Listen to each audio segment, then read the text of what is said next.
Assalamualaikum warahmatullahi wabarakatuh.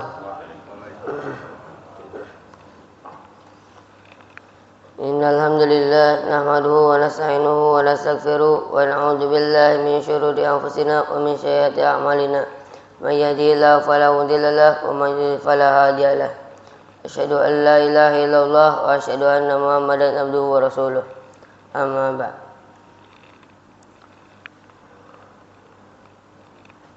Para jamaah salat subuh Masjid Ratul Abrar yang insyaallah dimuliakan oleh Allah,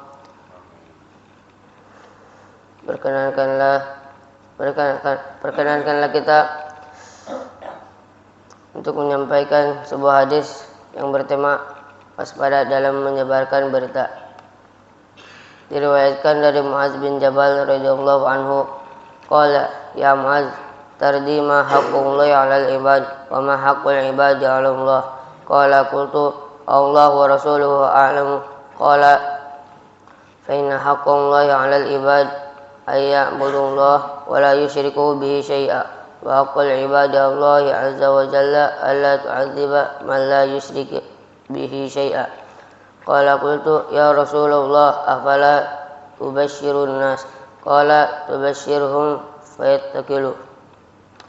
Rasulullah SAW bersabda kepadaku, wahai Muaz, apakah kamu tahu apa hak Allah yang wajib dipenuhi oleh para hamba dan apa hak hamba yang wajib dipenuhi oleh Allah?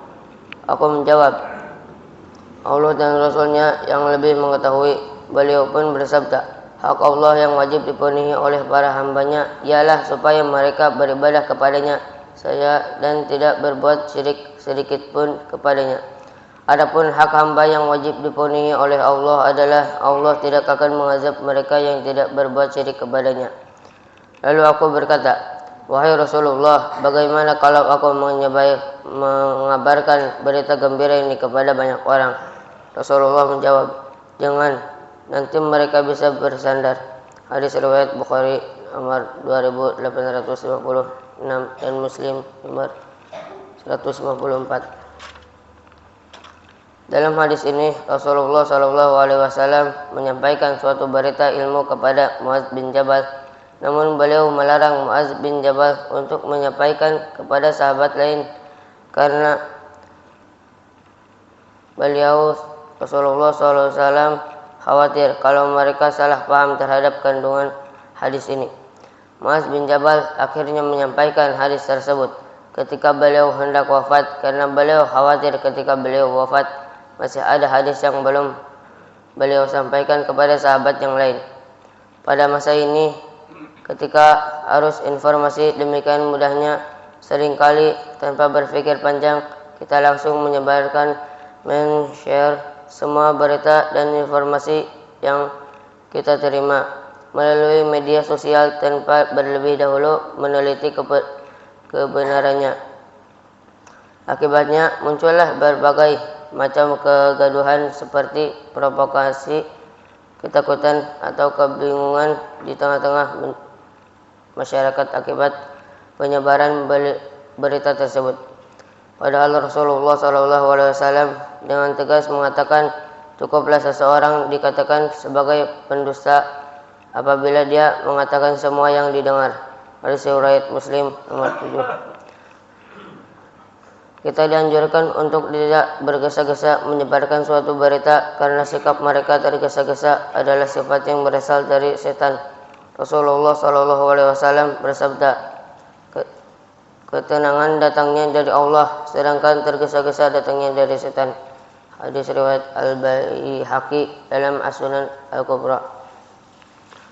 Allah Subhanahu wa taala berfirman, wahai orang-orang yang beriman, jika seseorang yang fasik dalam kepadamu membawa suatu berita, maka telitilah kebenarannya, agar kamu tidak mencelakan suatu kaum karena kebodohan, kecerobohan yang akhirnya kamu menyesali perbuatanmu itu. Quran Surat Al-Hujurat Surat 49 ayat 6. Allah Subhanahu wa taala berfirman, dan apabila sampai kepada mereka suatu berita tentang keamanan ataupun ketakutan, mereka langsung menyiarkannya padahal apabila mereka menyerahkannya kepada Rasul dan ulil amri di antara mereka, tentulah orang-orang yang ingin mengetahui kebenarannya akan dapat mengetahui secara resmi dari mereka Rasul dan ulil amri.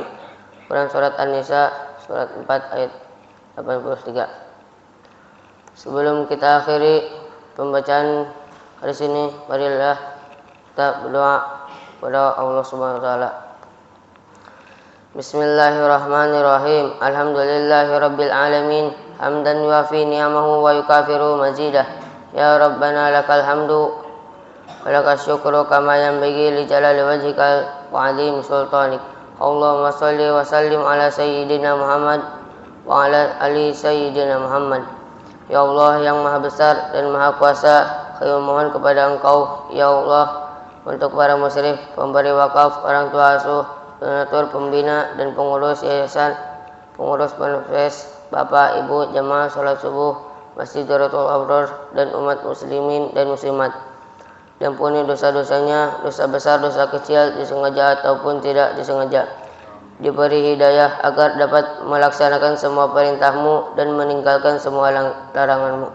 Diberi kesehatan agar bisa istiqomah dalam melaksanakan ibadah, baik yang wajib maupun yang sunnah. Diberi rezeki yang luas dan berkah agar mau berbagi kepada anak yatim dan duafa dan perjuangan Islam. Diberi kemampuan bisa bersabar jika menerima musibah dan pandai mensyukuri kenikmatan. Diberi keturunan yang qurrat ayun, keturunan yang soleh dan solehah. Rabbana atina fid dunya hasanah wa fil akhirati hasanah wa qina adzabannar. Subhana rabbika rabbil izzati amma yasifun wa salamun alal mursalin walhamdulillahi rabbil alamin.